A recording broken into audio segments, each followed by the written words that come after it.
We are basically balls of negative. We are, and it is through the release of that negative that we personally experience pleasure.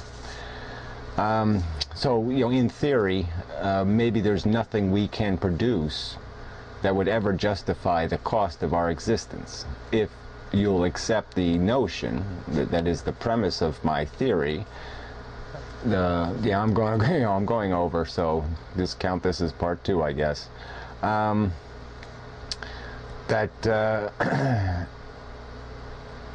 the only productive act is to eliminate pain. I mean, if pain is the source, the suffering, deprivation, whatever the word says. Another one where we get into this whole word thing, because what do these words mean? There's 4,000 words for an unpleasant feeling, and they all have dramatically different intensities and depth of what would you call suffering. A hangnail versus, a spike through your head. These are different experiences, and yet we might call them the same thing. We might use a generic word like pain, and that really doesn't cover it. So yeah, that's the core of my theory, though, is that pain is the only known value in the universe. It is the only thing we can know for certain, in my opinion. We can say for certain that it has a negative component, that it is undeniably negative, that it is without a doubt negative, because we know it through personal experience. We taste it. We feel the coldness. We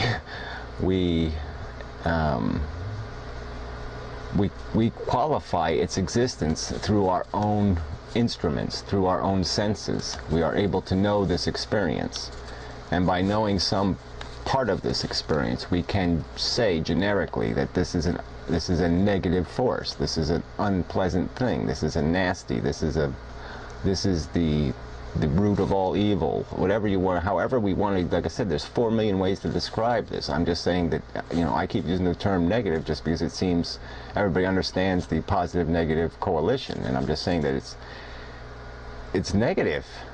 And it's the known negative. It's the one negative we know of. It is like the ultimate photon. It is the constituent material that meaning is made out of, because we know it for sure is a negative. Like I said, we're not sure about positives. We're not sure whether there is any true positive, in the sense that feeling good, feeling happy, may be more about a release of negative rather than, or a letting go of negative rather than a true positive. So that makes, like I said, it makes this whole thing complicated, and then it gets even more complicated by context, and that was the problem I had with, me and Matt go back and forth on, because Matt keeps applying everything to a social context. There's nothing without the society for him. That is this network is the whole meaning. And to me, these truths exist, whether there's people here, whether there's one person, or whether there's 10 million people. You don't need a community to make these judgments. You don't need I could be the only person, I could be the only human being on Earth. I would still have a whole planet full of living creatures consuming each other and experiencing all kinds of conscious experiences. And so there would still be a judgment to be made whether that was productive or destructive. And so I really, we keep going back, and it's even, you used the abortion as an example, and that to me would be just how I don't even understand how you can be at all confused on that issue. And there was some comment about this too, by Mr. Peabody,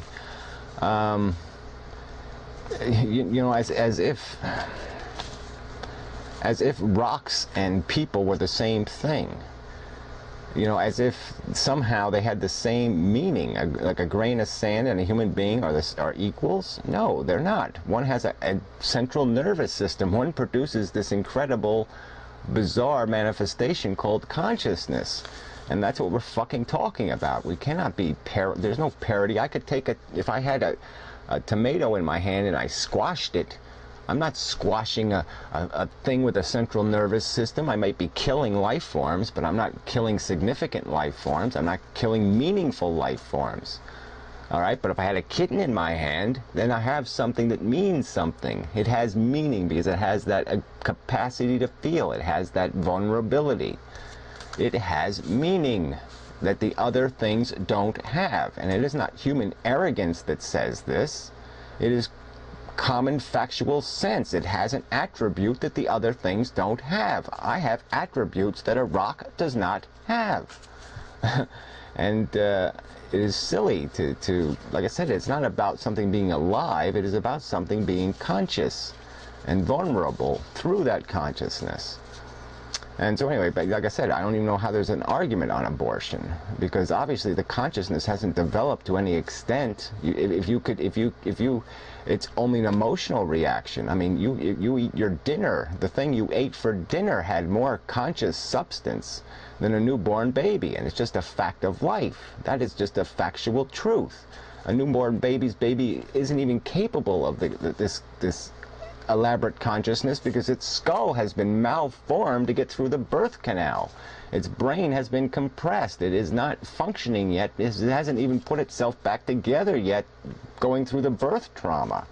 And so there's no possible way it is consciously experiencing anything close to what a mature cow is experiencing consciously. So there's not even an argument here, in my opinion. But anyway, I don't. Who wants to get sidetracked there? So anyway, it's just I'm not, and the other argument is that it's almost like to talk about this is to be applying it. There's no risk of this, like I said, and make the distinction. There's a huge distinction between social morality, the morality we agree to as human beings to live with each other peaceably and humanely, decently, honorably, you know, whatever word you want to apply there, words again, that kind of morality, that's a different kind than the morality I am applying when I say that morality derived directly from meaning, morality that has objective meaning, not subjective meaning, not social contract meaning, not what we owe each other meaning, not any of that bullshit. And we only owe these things because of the doubt that exists. I mean, I absolutely cannot, this thing I'm describing, this thing called meaning that I'm sitting here attempting to describe, I can't, it is an intangible. It is a concept. It is a mental construction attempting to duplicate a description of reality. And so yes, I can't say, I don't have the confidence to say I can say for sure I can override the social contract, the social morality, to apply this universal morality. I'm just saying it should be part of the discussion, because this is the more important morality in the end. The objective morality is the one we want to find. Merely finding a social contract that works, that keeps people alive, is fine, but in my opinion, it can be very much opposed to the objective morality. We could be falling far short of our objective obligations and have a perfectly satisfactory social contract that keeps us from killing each other. That's really not good enough by the objective standard. The objective should come first, but it can't come first until we can be certain of it. And that certainty, I think it can. I think we're getting close. I think we're getting close in terms of the fact that we're beginning to know most of the material truths of the universe. We're understanding its structure. The tricky part is figuring out its evolution. I mean, does it repeat? Does it collapse? Does it re-expand? These are questions that are a little more difficult to answer.